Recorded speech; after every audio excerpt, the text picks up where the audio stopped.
Welcome to Boston Real Estate Times. Our guest today is Ashley Merchant. Ashley, welcome to our studio. Thank you. And we are looking forward to honoring you on January 28th as Outstanding Women. Today, if you can just start a little bit about yourself and your company. So let's start with you. What is your role there and what you do? I'm a senior associate at Annum Architects. I also manage projects, mostly cultural and institutional projects, ranging from libraries to museums, everything from smaller community-oriented institutions to larger federal projects. Ashley, your firm Annum is also minority-owned. Mm-hmm. And there has been some change over the last couple of years, big, good changes. So if you can just talk about that as well. The firm was started 40 years ago as Ann Beha Architects by Ann Beha. It was a women-founded firm. Actually, we have honored Ann as well many years ago in the same program. Yes, Outstanding Women. Yeah. Sure. Mm-hmm. We 3 years ago went through a leadership transition and a rebranding of the firm as Annum Architects. And if you can also talk about the types of work you do. I know you work focus on the museums and libraries, etc. But what about overall firm?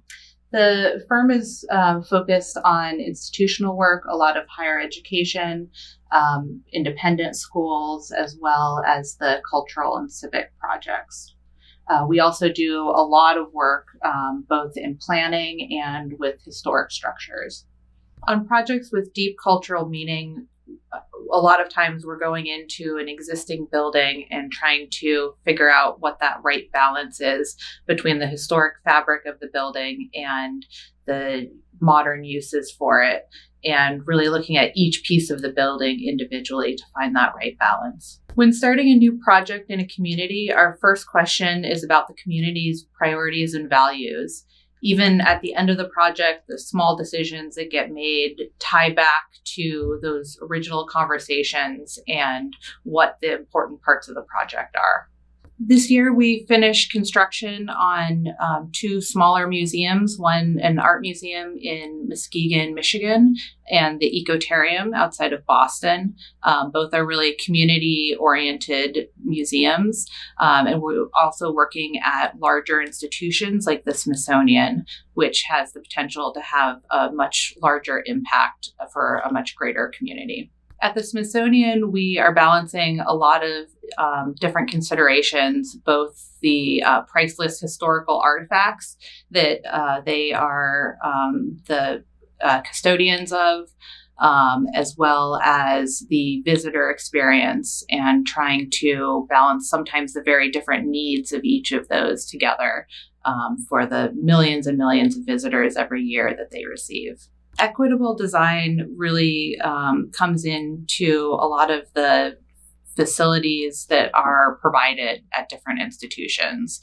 The project that we just finished at the Ecotarium, one of the things that they had asked for was gender-neutral restrooms, that it was very important, especially for their larger school groups and families visiting, to have family-friendly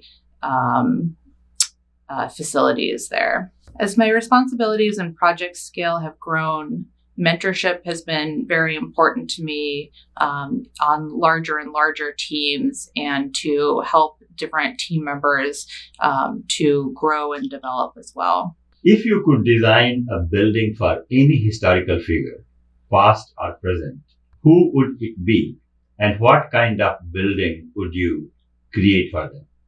I think at current projects, the Obama Presidential Library is probably something that combines both a library and a museum for an important historical figure, as well as something that's focused on a community as well. What is one design trend or building feature that makes you cringe? I think the building feature, when it's lacking, that is something that makes me cringe as a parent, is when there aren't changing tables in restrooms, and especially in men's restrooms. And that's something that I make an effort to incorporate in any restroom I design. I think people would be surprised to learn how little time architects actually spend on the architectural scope, and that most of our time is actually spent coordinating all of the other disciplines and making sure that all of the parts of the project are working together. Especially on a larger project like the Smithsonian, we have 25 different engineering firms working under us. Everything from sustainability to blast consultants, code, MEP, structural. So it's a large team, and even just making sure everyone is moving in the same direction takes a lot of work. When I'm not designing buildings, I like to spend time with my children. A lot of times that's cooking or doing crafts, and seeing their creativity helps me recharge. The one piece of advice that I'd give to young architects who want to work in cultural and community-focused design is to work on their listening. A lot of what makes the project successful is to be able to sit down with the clients and really hear what they're saying and be able to distill their values and priorities out of that, especially when there's a larger group of often complex stakeholders that are involved.